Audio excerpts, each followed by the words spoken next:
Ndizo mbwembwe zilizowacha wenyeji wa eneo bunge la Webuye West na tabasamu kwenye hafla ya kuwapiga jeki wanafunzi wa vyuo mbalimbali ili waweze kuendeleza masomo yao. Hafla iliongozwa na mfanyabiashara maarufu humu nchini anayegombea kiti cha ubunge katika eneo bunge la Webuye West, Joseph Lendrix Waswa. Kwa siku ya leo tumepatiana sare za shule kwa wanafunzi katika wodi ya Stiho na Matulo, zaidi ya wanafunzi 1500, na pia tumepatiana vitabu ambazo wanafunzi hawa inafaa watumie, na pia tumesaidia wanafunzi wetu wa commerce tertiaries, wale wa universities wapea bursaries ya worth 1.1.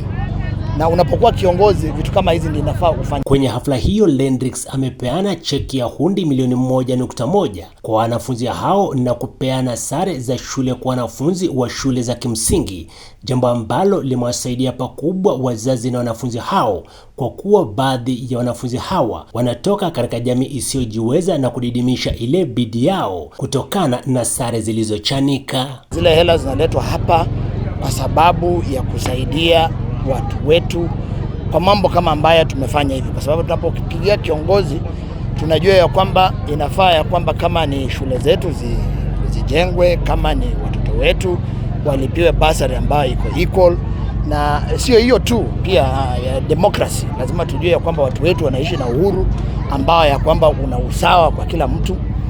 Lakini tunapopigia viongozi ambao wananajisi uchumi wetu, ndiposo unaona tunakuwa na shida mingi kama hii ambayo iko hapa. Hata hivyo, wageni mbalimbali waliofika katika hafla hiyo walimsifia pakubwa mfanyabiashara huyo kwa juhudi zake za kupeana sare na karo itakayowasaidia wanafunzi wale kuendeleza masomo yao bila ya kutumwa nyumbani kutokana na ukosefu wa karo. Leo amepatiana wanafunzi 2,000+ uniforms, nguo za shule, na pia amewapatia vitabu.